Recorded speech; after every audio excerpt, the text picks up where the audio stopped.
So that's what I do over lunch, and it's always All right, good for. I've got 6:56. I'm going to call this meeting to order of the Columbus Common Council Committee of the Whole for Tuesday, December 19th, 2017. Whenever you're ready, could you please take the roll? Hendrickson is excused. Kenny is excused. Malat. Yep. Reed. Here.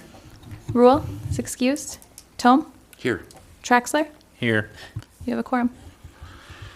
Thank you. This meeting has been noticed in accordance with state statutes and local ordinances. On next is to approve the agenda. I believe we will be able to table number 9 this evening. Patrick, is that correct?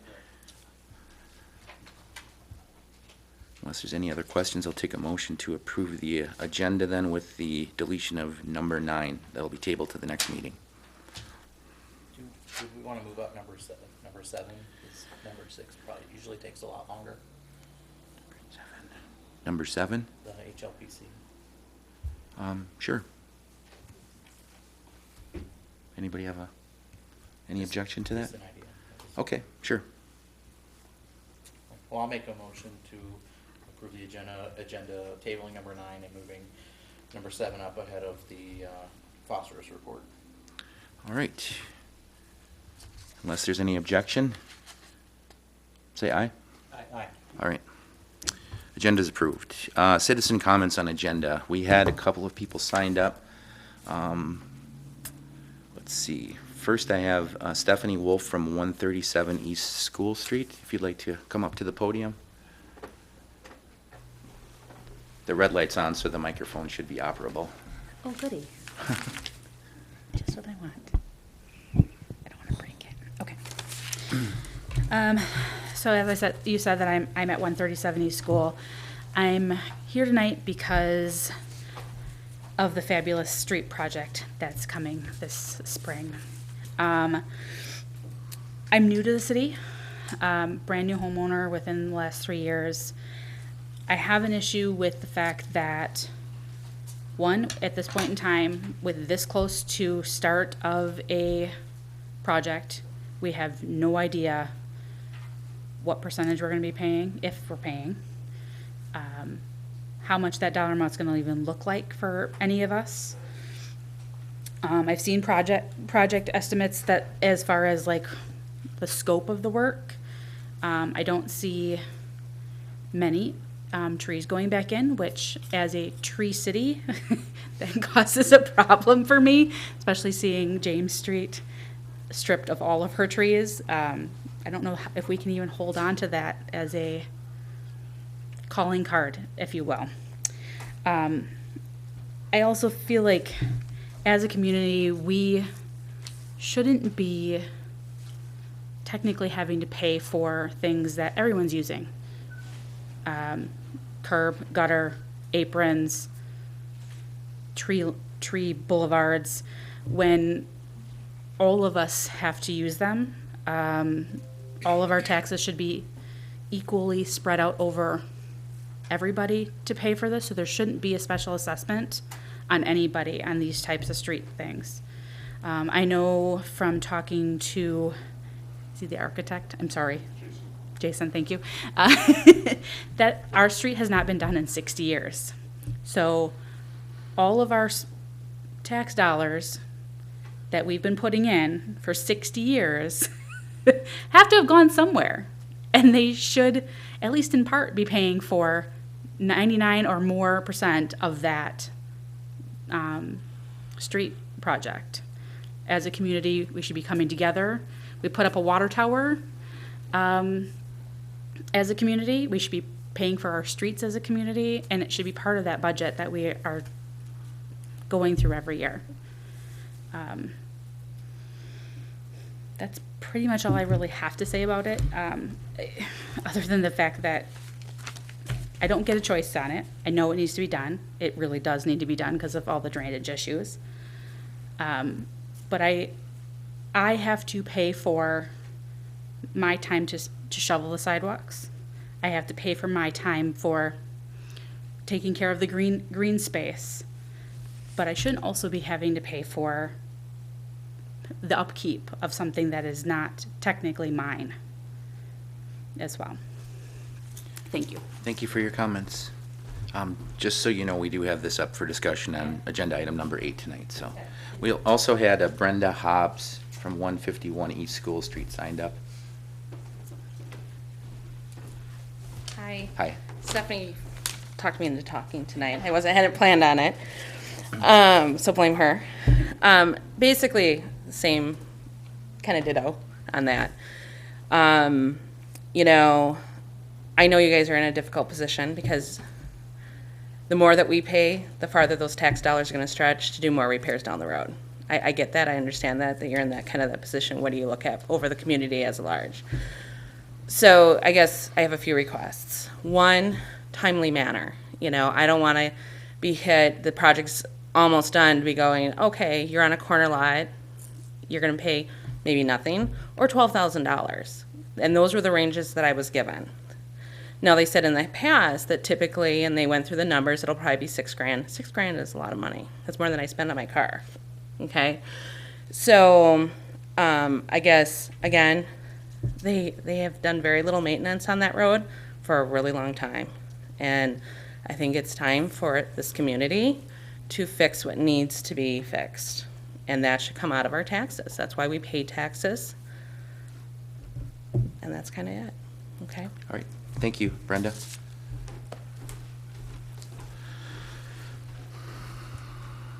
All right, number 5 then is department reports. I believe we had a fire department report in this packet. Any questions on that? Okay, then we'll move on to number 7. CHLPC update on pavilion interior painting of second floor bathroom and contractor selection.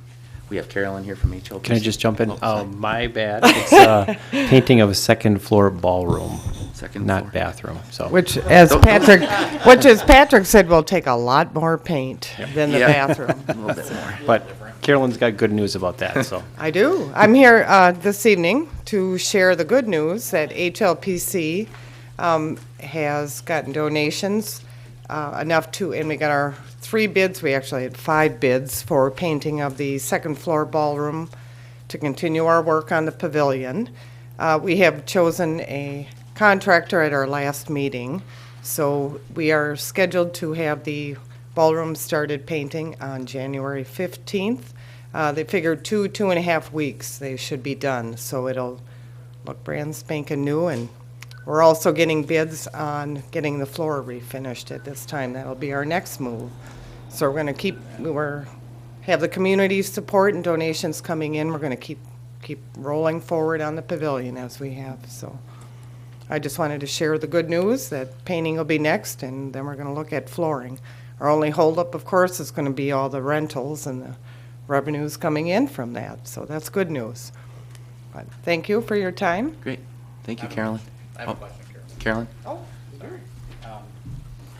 Yes, sir. The painting that you're doing, is that going to include the ceiling as well? No, that was done about 15 years ago. We had a gentleman do that. It's actually in an metallic automotive paint. Okay. He said we're good for 50 to 75 years on that Gotcha. ceiling, so that's good news. It's a long time. Paint my house in that. Is this just an update then, or is there an approval that's needed at the next meeting from council? that's what we were looking for. Yes. Approval? Yep. Okay. All right. Any further questions? All right. Thank you. Move on to number 6 then. Dave Arnott's here from Rupert Milky, presenting a summary of the DNR phosphorus report. Hi, Dave. Hi, good evening. So I have a phosphorus report summary to present. I'd like to keep this really condensed and also talk about a DNR report that we plan to submit for sampling at the wastewater plant too. That would be about 1 or 2 minutes. So for phosphorus, we've been through this in detail in past meetings, and I'd like to keep this very brief. The city's facing some pretty significant changes on what you are required to meet at the plant, and you're required to meet much, much lower limits. And the DNR has put forth a compliance schedule and basically starting January 1st, 2024, you'll be required to meet a much lower limit, 0.075 milligrams per liter. Right now, your limit is 1.0 milligrams per liter. So this report that we intend to submit to DNR in about a week is the third report. Every report is a progression and kind of funnels in on the recommended solution. So I'll just kind of give an overview of this. The city has been busy the last year working on this issue. You've been educating the industrial and commercial users on asking them and educating them on the phosphorus issue, Robbins, the EK machine, Enerpac, to name a few examples, and they've been very good to work with. They've been very nice and friendly to John and generally cooperative. So that's positive news, and they've made some changes compared to 2 or 3 years ago in using products that have less phosphorus, and that's going to help the wastewater plant achieve lower levels. At the plant earlier this year, there was an online phosphorus meter added. So this gives the wastewater plant staff real-time information on the phosphorus levels as water flows through the plant, and they can make some adjustments. So that was a positive thing. I think John likes the instrumentation, and it's helped from a control standpoint. The staff tried multiple point chemical injection with the ferric sulfate product. That really didn't do much, but it was good to try that just to make sure that we weren't missing anything there. We considered using a rare earth compound that was very expensive, about $8.50 per gallon. So it was decided not to use that. We did find another product that that we are trying out, polyaluminum chloride chemical coagulant. And this would be used in lieu of the ferric sulfate that you've been using for the last 10 years. And basically, that product, we've been testing that over the last 2 or 3 months here, and it appears to be a little bit more efficient than the ferric sulfate product. If you look at figure 2, let's see, I guess I need to add page numbers to this. Page 5, the 5th page of the report, just above the heading of traditional variance, you can see that graph. And basically, we feel we can meet about 0.1, maybe 0.15. So we feel good about this product. And the other thing we did is we took a look at some of the variances that we looked at a couple years ago, and there's good news and bad news here. The bad news is the cost for filtration has decreased. So what that means is the city is no longer eligible for those variances because the impact on a typical residential household would be less than 1% of median household income for your total sewer bill. The good news on this report is that John has been working hard, and we have optimized the wastewater plant a lot better than 2 years ago. So we can get a lot lower than we thought we could. So what we're recommending in this report is a combination of optimizing the wastewater treatment plant and using water quality trading. And together, those two things will be used to achieve compliance. We did a net present value analysis. That's in the report. I'd be happy to answer any questions you have. I have a few. I'm not sure if I understand all the information because there's a lot in here. Is the cost of $844,000 essentially to bring in the automated pumps and use this PAC coagulant then? That cost is for that and using water quality trading over 20 years. And I don't understand the water quality trading component of this at all. Okay. So I'd like to know more about that. Sure. So in the townships upstream of you, the concept is that the city would essentially work with farmers to have the farmers implement filter strips or reduce tillage practices, plant cover crops. All those things go into reducing runoff and reducing phosphorus into the Crawfish River. So what the DNR says is you can get credit for that activity. And unfortunately, some farmers do this on their own. Not all of them do that. So the concept of this is the city would pay farmers to implement these practices. And that is less expensive on a long-term basis than installing filtration equipment at the plant. What we're trying to do at the plant is get as low as we can, but that last increment is very, very expensive to achieve. So that's where it becomes very attractive to work outside the corporate boundaries and look at water quality trading. And there are abundant opportunities. We did a study a couple of years ago that identified many sites. We've worked with Columbia County. They are interested in working with the city on this. So we think it's feasible. So does the credit trading or the water quality trading only occur upstream from the wastewater plant? It can occur downstream, but there's more conditions if you go downstream. It's easier to do if you're upstream. And is there an added cost with going with that PAC coagulant versus what we had been using? There is. It's about $2 a gallon. Right now you're paying about $1.25 a gallon. But it's the best product that we've seen out there. We've trialed this in numerous other wastewater plants in central and southeast Wisconsin, and we've had good outcomes with this product. Okay. Council, any questions? How many gallons do we use a year of that? Well, we're projecting you'll have to use about 75 gallons per day.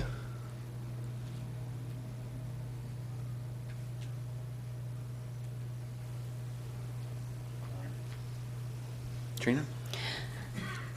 Would we actually be looking at actual farmer payouts for meeting our expectations of runoff, or would we be likely paying for the actual trees themselves or whatever mitigating technique that's needed? I would say it could be both cases. When you add in kind of a rough number that we use in this report is about $50 per pound of phosphorus from using water quality trading. So that could be the cost of planting cover crops. It could be the cost of installing a filter strip that would be in place for 10 or 20 years. But that's a pretty good number. Ron? How far upstream do you go to talk to farmers?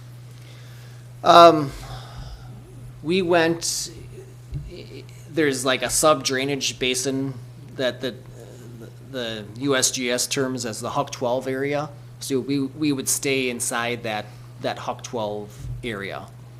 How far is that about? I mean, 10 miles, 1 mile? No, I think that's about 3 or 4 miles upstream. Oh, okay. Because Danville is downstream, and they wouldn't be able to come up all the way up to our water plant talking to those farmers then. They have their own little thing going on.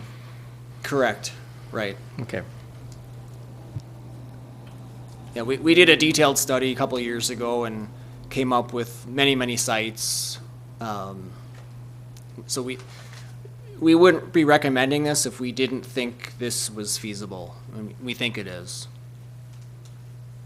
How do you determine what each, I guess, property owner, along the riverway or waterway is contributing? If you're averaging like $50 per pound. How do you know what they're contributing in phosphorus load to the waterway? What would be required is modeling of their farm. So the modeling before any improvements, the existing condition, and then modeling after the improvements. And there's a model called Snap Plus that gives the runoff before and after. So that difference would be the credit, in essence. Okay. Well, I think we have to, we have to have partners in this. This is a lot of information, but I think having a wastewater utility in town here, it's the perception that we could be putting out absolutely pure water, but if our people upstream are not contributing to this, it's fruitless for us to Right. achieve perfection. Correct. So it's going to require a partnership with everybody. Yeah, it's a holistic effort, Yeah. for sure. Any further questions for Dave? Did you have anything else you wanted to add, Dave? Just kind of a complementary issue at the wastewater plant. DNR has asked the city to look at their sampling. So on the screen, we have to submit a sampling report to DNR, and what they want to do is have the city change its location to that black square. That's kind of what we're recommending right now. If you look at that on the right-hand side, I don't have a pointer, but just to the right of that, there's kind of two halves of that effluent basin. And you typically use only the right-hand side. So only the right-hand side is sampled. If you go above 5 MGD, that water is routed to the left-hand side. And this goes back to the 2011 project where we retrofitted the plant to accommodate high flows in excess of 5 MGD flow rate. So it was okay back then, but they put a stipulation in John's permit that they wanted the city to look at what could be done to sample everything all together, all the time. So this location is what we are proposing and what we would put in the DNR report in about a week. And there's no really better location to put it. It would require a new sampler, perhaps a small shelter, a little bit of electrical work, but this is the logical place for that. This is required to be done by the end of the year 2019. So I just wanted to update the council on this DNR report as well. Okay. Any questions on that from council? Negative. No, I don't see any. All right, thanks, Dave. Thank you.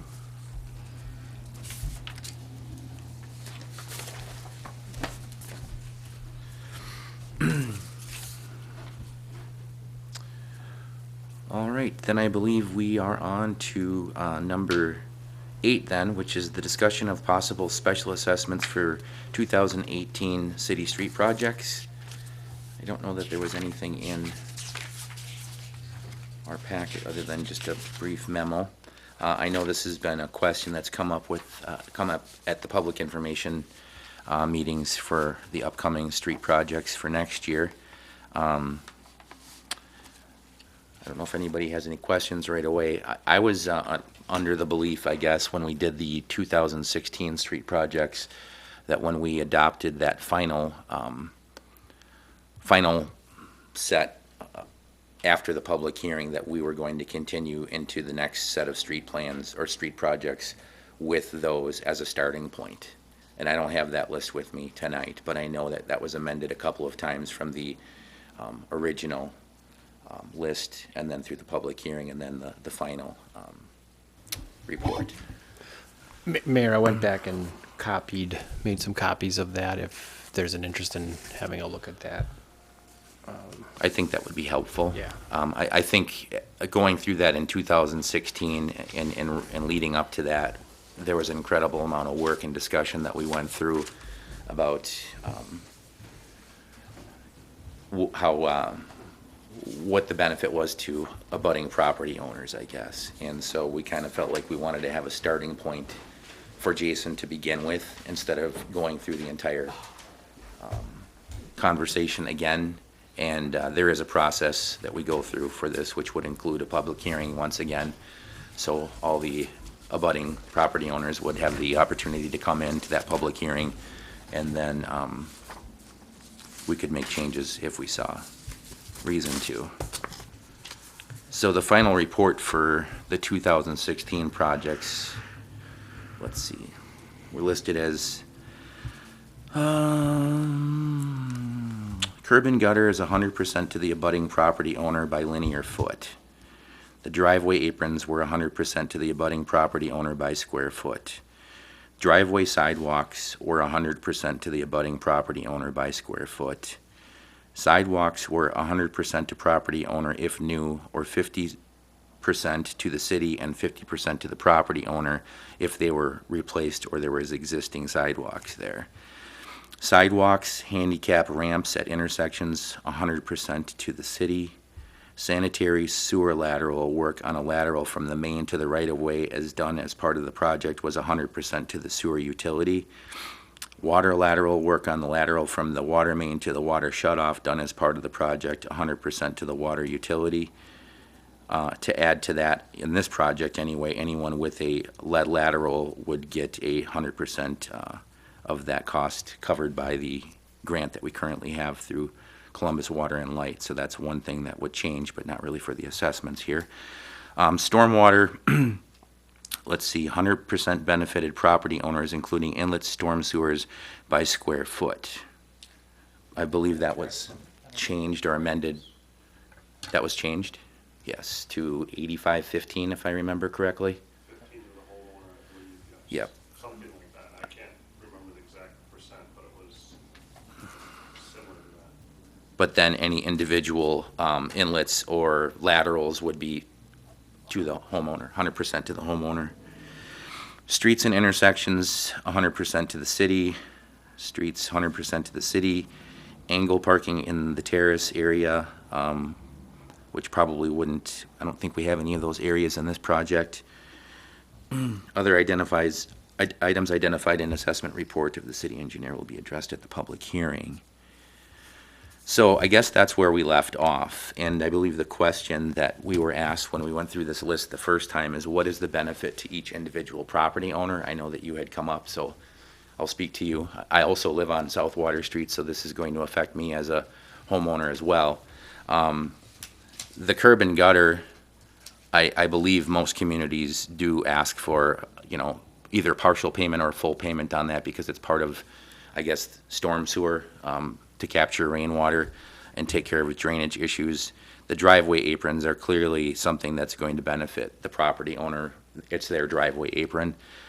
So I think there was consensus last time of 100% there. The sidewalks that run through the driveway are actually thicker than the standard sidewalk, and so depending upon what each homeowner is driving over their sidewalk, I believe the council agreed at that time that it was the homeowner's responsibility to pay for those sections. The one thing that has changed in recent years, I believe, is the sidewalks in general, that if they're put in for the first time, there would be 100% assessment to the homeowner, but otherwise it would be a 50-50 cost share between the city and the abutting property owner.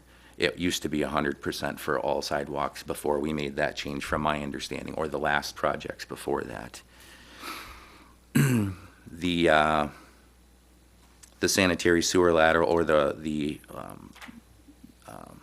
utility portions of the project, I guess there shouldn't be a cost to the homeowner unless they change their personal lateral, but from the right-of-way on out would be covered under the utility. And as I said, there is a grant available for lead lateral replacements, which is actually part of the reason that this project was chosen, because of the number of lead lateral services that are in that area. It's an older part of town. It's a very old street that hasn't been replaced in many years. And so since we do have some grant money available at Columbus Water and Light, we wanted to utilize those funds before they go away, because we only have those for about 3 years, I think.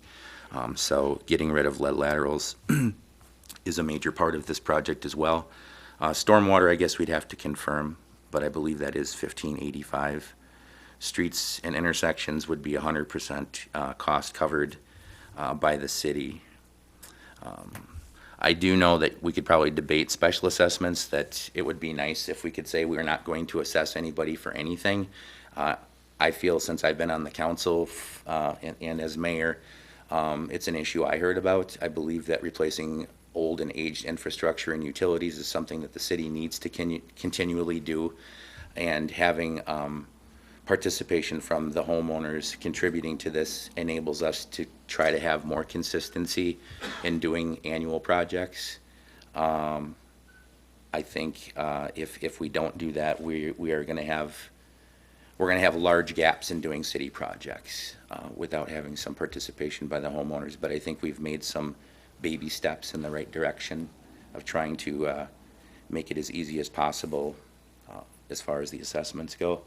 And also the amount of time that you would have to pay those assessments back. I think we have a very forgiving timetable that we implemented with the last set of projects. So I don't remember what the threshold was, but above a few $1,000s, I think you could spread it out over 10 years. That was what was decided at the last project, that depending on the size of your assessment. Correct. The length of, or the amount of time you have to pay back was spread out more. Yeah.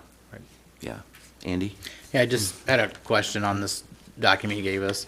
It's dated 2/2/16. I wasn't on council on 2/2/16, so either this date is wrong or we are looking at outdated information. So I would like to have that confirmed before I Right. comment on where we're actually at with these assessments. Correct. Do you have any idea if this was from 2017 or if this was really from the previous year? That was what I think you're looking at is everything that the assessment stated less the storm sewer that was changed. It may have been the second one, but I know in the final report that Jason gave, it shows you the entire history of the first report, the public hearing, and then the last one. I just couldn't find it today to bring it in, but Okay. it's a matter of record at this point. Yeah, I just so we don't. can find that. I just feel like some of these might not be right because of, we made a lot of changes and we fought really hard. There were hours in budget work, not budget, but street workshops trying to hammer this out, and I want to make sure that this is all still accurate. I mean, this is, Jason, go ahead. thanks, Jason.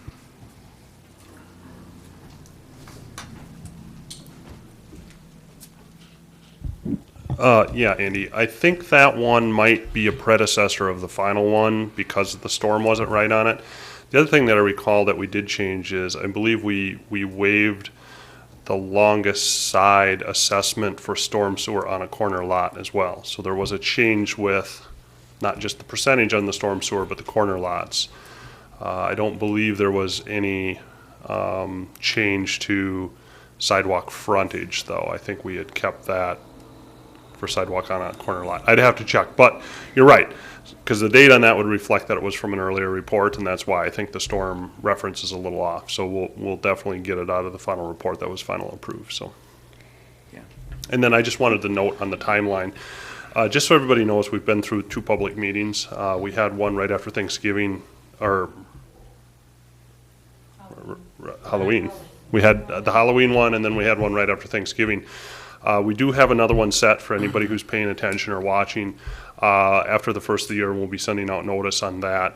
As far as the plan design, we're getting to the point where we're going to be bidding the project out in January, or we hope to be sometime in January. That means that we're getting pretty close to having information available to populate an assessment, if that's kind of the process that you guys are going to go through.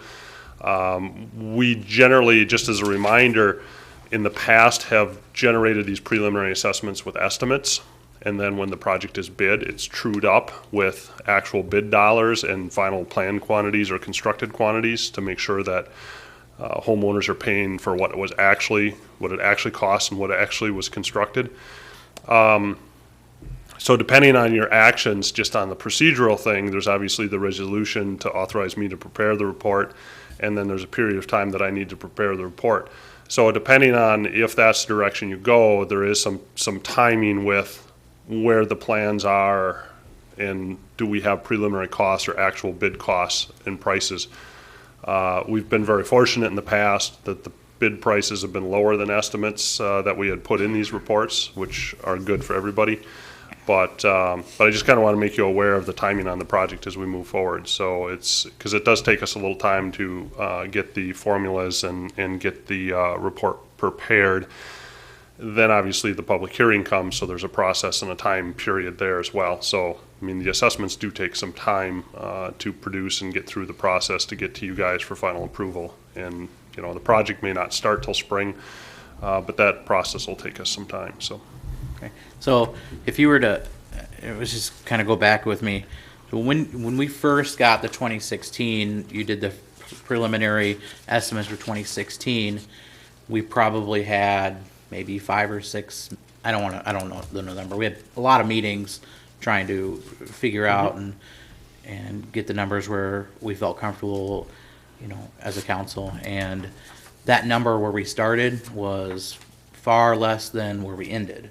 So there's always room, you know, for the council to make these decisions, but you have to start somewhere, and we have to give you the ability to start.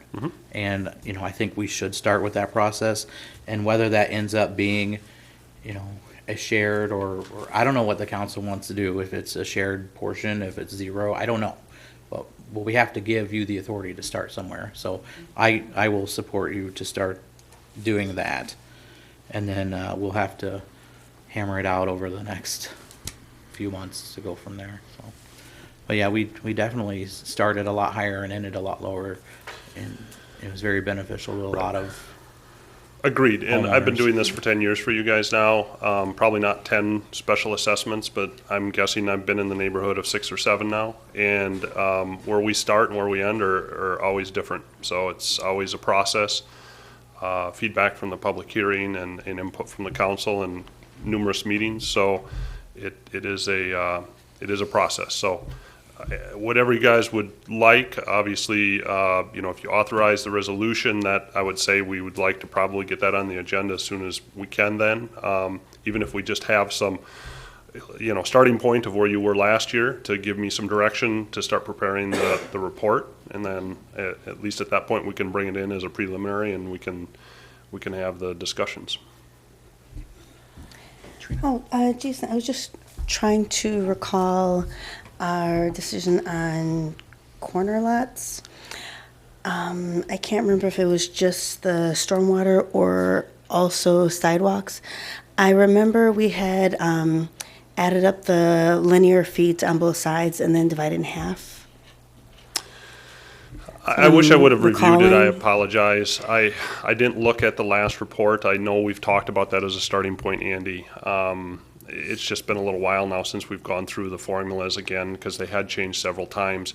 But I do remember the sidewalk. I believe we did not waive for a corner lot because that was obviously one of the discussions, because we did have 4 corner lots out of the 100 properties on the last project. So it wasn't a big number, but I know we did affect a few people that we were assessing on those corner lots where we were replacing the frontage. In this particular case, this will affect one property, I believe, on this project that has a corner lot with sidewalk on both sides, and she's here. All the other corner lots will only be replacing sidewalk on one frontage side, or they don't have a sidewalk on the secondary side that's not there now, that if we put a sidewalk there, we're not planning on, it would be the corner lot across from her, adjacent to the Public Works building, but there's no sidewalk on that side of School Street, and that's our overlay section that we weren't planning on rebuilding and adding sidewalk to. So again, you really have the one potential here for the corner lot assessments. Andy? Just one more comment on that. So getting back to what I see here, I really, I guess before you get started, can you just send us an email just giving us what we actually ended up at on this project? So, you know, we have time to figure that out before the next meeting if we need to talk about it. Absolutely, more. and I think what happens, and correct me if I'm wrong, somebody at the table, The resolution does outline exactly what they're authorizing me to prepare the report to specifically address, correct? Paul? I think that the preliminary report, the preliminary resolution just authorizes you to get started, and it doesn't necessarily give you the specific direction. That is something that comes from these meetings as you are working on your report. Okay. But the final report does have everything broken down. Okay. And I think in the past, we may have had that ironed out when they've authorized the resolution, so I kind of hit the ground running. Right. But we can certainly provide that, because obviously you'll have that in advance of the resolution anyway. So if it's amenable, or if you guys want to discuss it or change something, you can certainly do that. I don't need to know day one, but I really can't start, even though you authorized me to prepare the report, if you don't tell me what to do, I really can't start it.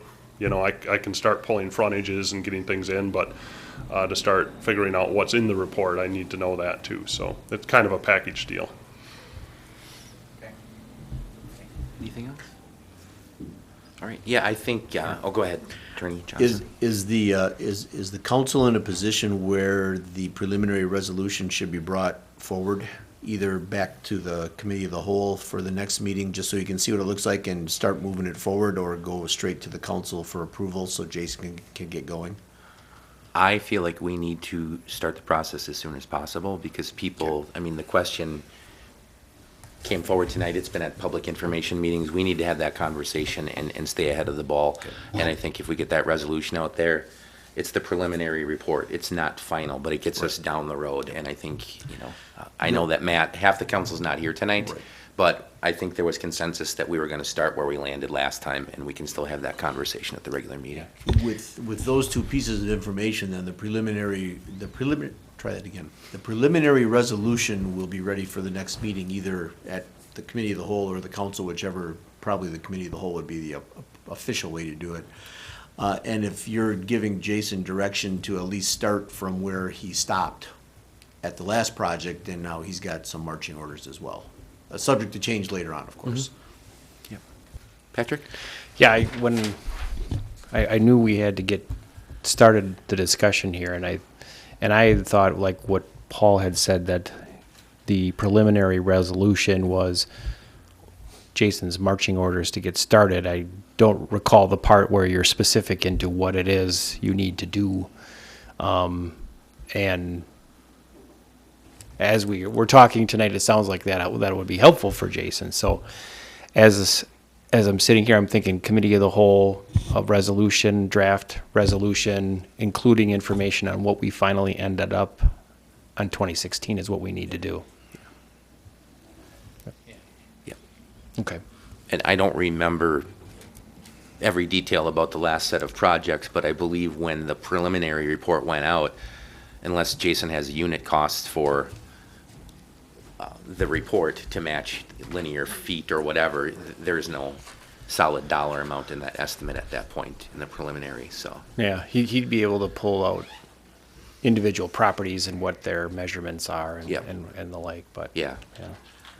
I think if we learned a lesson during the last time, it was just trying to stay as far ahead as possible of this, because there is a process. There's the preliminary report, there's the public hearing, and then there's the final report before the project is done, hopefully. And so everybody has a clear picture. And then, you know, what happens during the project, I guess, if there's any tweaks in aprons or other things like that that need to happen as well. So there is definitely a process that goes with all this stuff.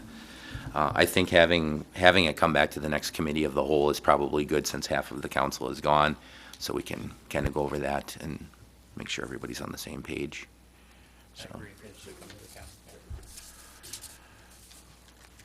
But I do want to thank both of you for coming in and speaking at citizen comment. I mean, that it's very important to come in and let us know what your concerns are, and to attend the public information meetings throughout the project to voice concerns. You know, that's how we all learn more as well.